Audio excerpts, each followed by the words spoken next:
കർത്താവിൻ്റെ അതിപരിശുദ്ധ നാമം ഈ പ്രഭാതത്തിലും മഹത്വപ്പെടുമാറാകട്ടെ. എല്ലാ സഹോദരങ്ങൾക്കും വേഗം വരുന്ന യേശുക്രിസ്തുവിൻ്റെ അനുഗ്രഹീത നാമത്തിൽ ക്രിസ്തീയ വന്ദനത്തെ അറിയിക്കുന്നു. എല്ലാ മുട്ടും മടങ്ങുന്ന എല്ലാ നാമം പുകഴുന്ന കർത്താവിൻ്റെ ശ്രേഷ്ഠ നാമത്തിനായി നമുക്ക് നന്ദിയോടെ സ്തോത്രം ചെയ്യാം. നമ്മുടെ പിതാക്കന്മാർ ദൈവത്തിൽ ആശ്രയിച്ചു, അവർ ആശ്രയിക്കുകയും നീ അവരെ വിടുവിക്കുകയും ചെയ്തു. അവർ നിന്നോട് നിലവിളിച്ചു, രക്ഷ പ്രാപിച്ചു, ലജ്ജിച്ച് പോയതുമില്ല എന്ന് നാം സങ്കീർത്തനങ്ങൾ വായിക്കും. നമ്മുടെ പിതാക്കന്മാർ എടുത്ത സ്റ്റെപ്പുകൾ വിശ്വാസത്തിൻ്റെതാണ്. നമുക്കറിയാം, അബ്രഹാമിനോട് കണിപ്പാനിരിക്കുന്ന ദേശത്തേക്ക് പോകാൻ പറഞ്ഞപ്പോൾ മറ്റൊന്നും ആലോചിക്കാതെ ദൈവത്തിന്റെ വാക്ക് കേട്ട പുറപ്പെട്ട ഒരു ഭക്തനാണ്. തന്റെ ഏകജാതനെ, താൻ സ്നേഹിക്കുന്ന മകനെ യാഗം കഴിക്കാൻ പറഞ്ഞപ്പോൾ ഒരു മടിയും കൂടാതെ തയ്യാറായ വ്യക്തിത്വമാണ്. നെടുകയും കുറുകയും ദേശത്ത് നടക്കാൻ പറഞ്ഞപ്പോൾ അനുസരിച്ച വ്യക്തിത്വമാണ്. ദൈവം ഒരു കുറവും വരുത്തിയില്ല. വിശ്വാസത്തോടെ സ്റ്റെപ്പുകൾ എടുത്ത ഭക്തന്മാരുടെ ജീവിതത്തിൽ ദൈവത്തിന്റെ കരം ഇറങ്ങി വരും. ദൈവം അവരോട് കൂടെ നടക്കും.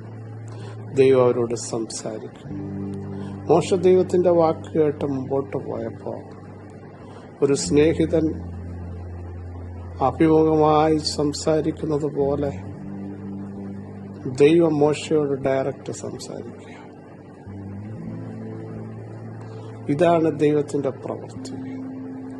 വിശ്വാസത്തോടെ സ്റ്റെപ്പ് എടുക്കുന്നവന് വേണ്ടി ഇറങ്ങി വരുന്ന ഒരു ദൈവം അവരെ ശക്തീകരിക്കുന്ന, അവർക്ക് ബലം കൽപ്പിക്കുന്ന, അവരെ ശക്തമായി ഉപയോഗിക്കുന്ന ഒരു ദൈവമാണ് നമ്മുടെ ദൈവം.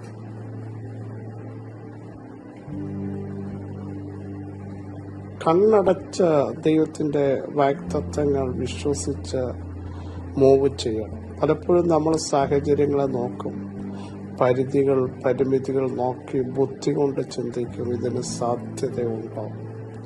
അങ്ങനെയല്ലേ നമ്മൾ സ്റ്റെപ്പ് എടുക്കുന്നത്? നമ്മൾ ബുദ്ധി കൊണ്ട് കണക്ക് കൂട്ടി മുമ്പോട്ട് പോയപ്പോഴാണ് എല്ലാം പരാജയപ്പെട്ടത്.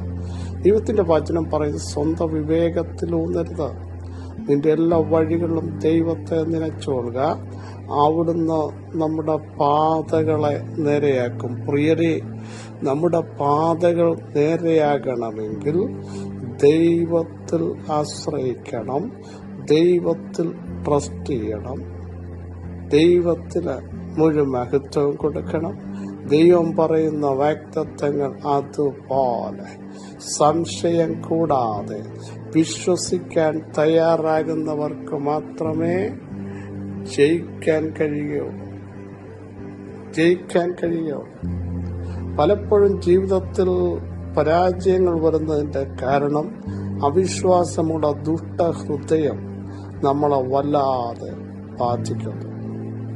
ദൈവിക ആലോചന, അവിടുത്തെ അരുളപ്പാടുകളെ നമ്മൾ സംശയിക്കുന്നു. ഞാൻ തുടക്കത്തിൽ പറഞ്ഞതുപോലെ സാഹചര്യങ്ങളെ നോക്കി നമ്മളതിനെ വിലയിരുത്തുന്നു. അവിടെയാണ് പരാജയപ്പെടുന്നത്. എന്നാൽ പരിധിയും പരിമിതിയില്ലാത്ത ഒരു ദൈവം നമ്മുടെ കൂടെയുണ്ട് എന്ന് ആഴമായി വിശ്വസിക്കാൻ അബ്രഹാം വിശ്വസിച്ചതുപോലെ ആശയ്ക്ക് വിരോധമായി ആശയോടെ വിശ്വസിക്കണം. വാഗ്ദത്തം ചെയ്തവൻ പൂർണ്ണമായി നൽകാൻ ശക്തനെന്ന ഒരു ഉറപ്പ്.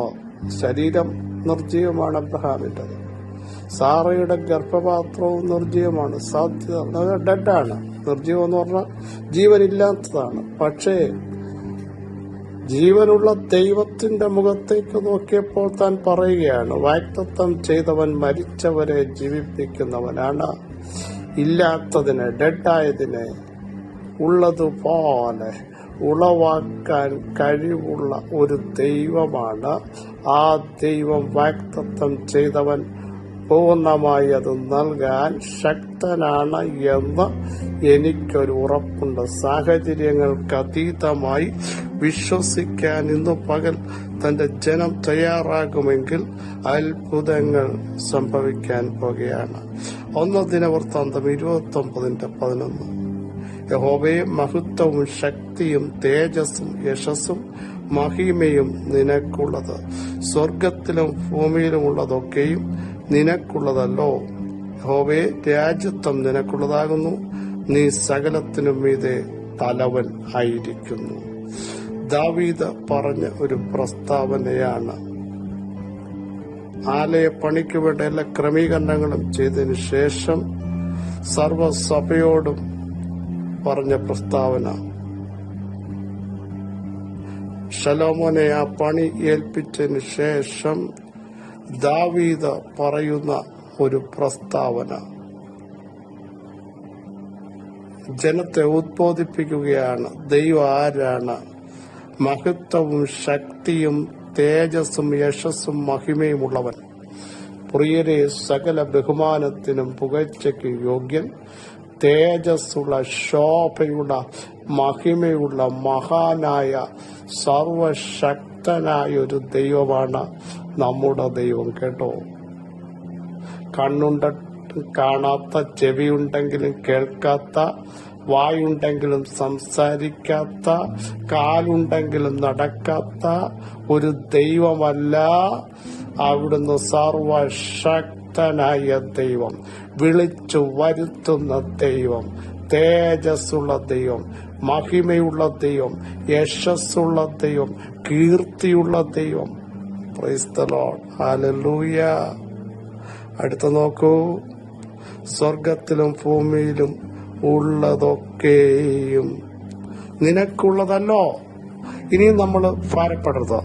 സ്വർഗത്തിലും ഭൂമിയിലുമുള്ളത് ദൈവത്തിന്റെ കയ്യിലിരിക്കുന്നെങ്കിൽ നമ്മുടെ വിഷയം, നമ്മുടെ തലമുറയുടെ വിഷയം, നമ്മൾ ഇന്ന് അനുഭവിക്കുന്ന ശാരീരികമാകട്ടെ മാനസികമാകട്ടെ ഏത് പ്രതിസന്ധിയെ ഓർത്തിനി ഭയപ്പെടേണ്ട. ദൈവത്തിന്റെ കയ്യിൽ നമ്മൾ സുരക്ഷിതരാ. നമ്മുടെ വിഷയവും ദൈവത്തിന്റെ കയ്യിലിരിക്കുന്നു. അത് ഭംഗിയായി പരിഹരിക്കാൻ കഴിവുള്ള, തീർപ്പ് കൽപ്പിക്കുന്ന ഒരു ദൈവമാണ്. അതുകൊണ്ടാണ് പൗലോസ് പ്രതിസന്ധി ഇല്ലാഞ്ഞിട്ടാണോ കഷ്ടതയുടെ ഒരു വലിയ നീണ്ട ലിസ്റ്റ് താൻ നിർത്തിയിട്ടുണ്ട്. പക്ഷേ തന്റെ കൂടെയുള്ളവൻ സർവശക്തനാണ്. തനിക്കറിയാം കർത്താവായ യേശു മുഖാന്തരം ഇതിലൊക്കെയും ഞാൻ പൂർണ്ണ ജയം പ്രാപിച്ചു എന്ന് പറഞ്ഞാൽ ജയിച്ചവൻ, അധികാരമുള്ളവൻ, മരണത്തെയും പാതാളത്തെയും കീഴ്പ്പെടുത്തിയവൻ എന്റെ കൂടെ ഉള്ളപ്പോൾ ഈ കഷ്ടതയിൽ ഞാൻ പാടും. എന്നെ ശക്തനാക്കുന്നവൻ എന്റെ കൂടെയുണ്ട്. സകലത്തിലും മതിയാകുന്നവൻ എന്റെ കൂടെയുണ്ട്. അതുകൊണ്ട് ഞാൻ സന്തോഷിക്കുമെന്ന് പൗലോസ് പറയാൻ കാരണമാകുന്നു. സകലവും ദൈവത്തിന്റെ കയ്യിലുള്ളതാണ്. ഭൂമിയും അതിന്റെ പൂർണ്ണതയും ഭൂതലവും അതിന്റെ നിവാസികളും യഹോവയ്ക്കുള്ളതാണ്. പ്രിയരെ, നമ്മൾ ഈ ഭൂമിയിൽ പാർക്കുമ്പോൾ നമ്മൾ ദൈവത്തിനുള്ളവരാണ്. ദൈവത്തിനുള്ളവരെ അറിയുന്ന, അവരെ വേർതിരിച്ചു നിർത്തുന്ന, അവരെ പേര് ചൊല്ലി വിളിക്കുന്ന, അവർക്ക് മുമ്പായി നടക്കുന്ന ഒരു ദൈവമാണ് നമ്മുടെ ദൈവം എന്ന് മറന്നു പോകരുത്. അടുത്ത വാക്യം, അടുത്ത ഭാഗം. നീ സകലത്തിലും മീതെ തലവനായിരിക്കുന്നു. എല്ലാത്തിന്റെയും തലവൻ, എല്ലാത്തിന്റെയും തലയ്ക്കൽ, നമ്മുടെ അമരക്കാരനായി ദൈവമുണ്ട്. പ്രശ്നങ്ങളുടെ തലയ്ക്കൽ ദൈവമുണ്ട്. യാക്കോബ് തുറസായ സ്ഥലത്ത് കിടന്നില്ലേ? ഇരുട്ടായില്ലേ? പക്ഷേ കല്ല് തലയണയായി വെച്ചപ്പോ താനൊരു സ്വപ്നം കണ്ടില്ലേ? അതിന്റെ മീതെ നിൽക്കുന്ന യഹോവ. പ്രിയരെ, നിന്റെ പ്രതിസന്ധിയുടെ മീതെ നിൽക്കുന്ന, ഒറ്റപ്പെട്ട അനുഭവത്തിന്റെ മീതെ നിൽക്കുന്ന, നീ ഇപ്പോൾ അനുഭവിക്കുന്ന വിഷയങ്ങളുടെ മീതെ നിൽക്കുന്ന, നിന്റെ ശരീരത്തെ അലട്ടുന്ന സകല അന്ധകാര മണ്ഡലങ്ങളുടെ മീതെ നിൽക്കുന്ന, നിന്റെ കുടുംബത്തിന്റെ മീതെ നിൽക്കുന്ന, നിന്റെ ഓഫീസിന്റെ മീതെ നിൽക്കുന്ന ഒരു ദൈവമുണ്ട്. എന്നുവെച്ചാൽ നിന്നെ കാണുന്ന ഒരു ദൈവമുണ്ട്. മരുഭൂമിയിലായിക്കോട്ടെ, കൊടുങ്കാറ്റിലാകട്ടെ, സമുദ്രത്തിലാകട്ടെ, അതിന്റെ മീതെ അമരക്കാരനായി നിയന്ത്രണം ഏറ്റെടുക്കുന്ന, ശക്തി പകരുന്ന, ബലം പകരുന്ന, സൗഖ്യമാക്കുന്ന, തീർപ്പ് കൽപ്പിക്കുന്ന, തുറക്കുന്ന, എല്ലാത്തിന്റെയും മീതെ ദൈവമുണ്ടെങ്കിൽ ദൈവം നിയന്ത്രണം ഏറ്റെടുക്കുമെന്ന് അതിന്റെ അർത്ഥം. പ്രിയ സഹോദരങ്ങളെ, പിന്നെ നിരാശയകത്ത് വരരുത്. നിയന്ത്രണം ഏറ്റെടുക്കുന്ന ദൈവം എന്റെ മീതെ ഉണ്ട്, എന്റെ കുടുംബത്തിന്റെ മീതെ ഉണ്ട് എന്ന് വിശ്വസിക്കുന്നവർ പറ, ആ ദൈവം മതി. ആരാ മീതെ ഉള്ളത്?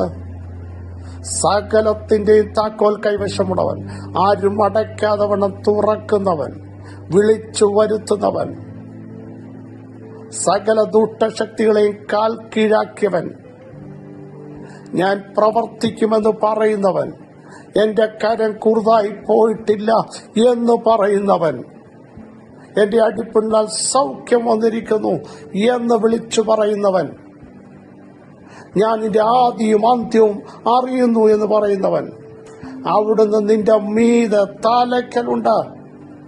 വിശ്വസിക്കാമോ? ഇനി സംശയിക്കരുത്, അവിശ്വസിക്കരുത്. തേജസ്സുള്ളവൻ, ബഹുമാനമുള്ളവൻ, പുകഴ്ചയ്ക്ക് യോഗ്യനായവൻ, ആരാധ്യൻ, മരണത്തെയും പാതാളത്തെയും വെല്ലുവിളിച്ചവൻ നിന്റെ മീതെയുണ്ട്. നീ ഇന്ന് അനുഭവിക്കുന്ന സംഘർഷങ്ങളുടെ മീതെ ഒരുവനുണ്ട്. സഹോദര, സഹോദരി, കുഞ്ഞെ, പിന്നെ നീ എന്തിനാ ഒതുങ്ങിപ്പോകുന്നത്? നീ എന്തിനാ അടച്ചിട്ടിരിക്കുന്നത്? നിന്റെ അകത്തെങ്ങനെ ഭയം വരുന്നത്? ഭയം എങ്ങനെ നിന്നെ കൺട്രോൾ ചെയ്യുന്നത്? നിന്റെ മീതെ ഒരുവനില്ലേ? നിന്റെ പടകിൽ അതിനെ നിയന്ത്രിക്കാൻ ഒരുവനില്ലേ? യേശുവിന്റെ നാമത്തിൽ ഈ വചനത്തിന്റെ ശക്തി വ്യാപരിക്കട്ടെ. സർവശക്തിയുള്ള ദൈവമേ, സ്വർഗീയ പിതാവേ, തേജസ്സും ബഹുമാനവും പുകഴ്ചയ്ക്ക് യോഗ്യനായവൻ, സകലത്തെയും ചമച്ചവൻ, വിളിച്ചു വരുത്തുന്നവൻ, ഉണ്മയുള്ളവൻ, രാജാതി രാജാവ്, കർത്താതി കർത്താവ്, അമർത്യതയുള്ളവൻ, സകലത്തിനും മീതെയുള്ളവൻ, ഞങ്ങളുടെ കൂടെ ഇന്നും പകലും ഉള്ളതിന് സ്തോത്രം.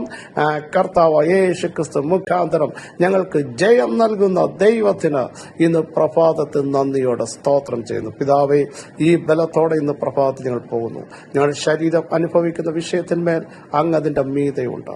ഞങ്ങളുടെ കുടുംബത്തിന്റെ വിഷയത്തിൽ, ഞങ്ങളുടെ തലമുറയുടെ മേൽ, ഞങ്ങളുടെ മിനിസ്ട്രിയുടെ മീതെ ഒക്കെ ഞങ്ങളുടെ കാര്യം നിവർന്നു നിൽക്കുന്നതിനായി സ്തോത്രം. കർത്താവിന്റെ കൃപയിൽ ഞങ്ങളെല്ലാം മറയ്ക്കും. സകല ബഹുമാനവും പുകഴ്ചകളും തൃപ്പാദത്തിങ്കൽ മാത്രം അർപ്പിക്കുന്നു. യേശു ക്രിസ്തുവിന്റെ ധന്യമുള്ള നാമത്തിൽ കൃപയുണ്ടായി പ്രാർത്ഥന കേൾക്കണമേ. ആമേൻ. ക്രിസ്തുവിൽ വാത്സല്യ സഹോദരങ്ങളെ, നമ്മുടെ സകല വിഷയത്തിന്റെ മീതെ, സകല പ്രശ്നങ്ങളുടെ ഉത്തരമായി ഒരുവനുണ്ട്. അവന്റെ പേര് നസറായ യേശു. ഈ വചനങ്ങളാൽ കർത്താവ് നിങ്ങളെ സഹായിക്കട്ടെ. ക്രിസ്തേശുവിൽ നിങ്ങളുടെ സഹോദരൻ പ്രശ്നിക്കുന്നു.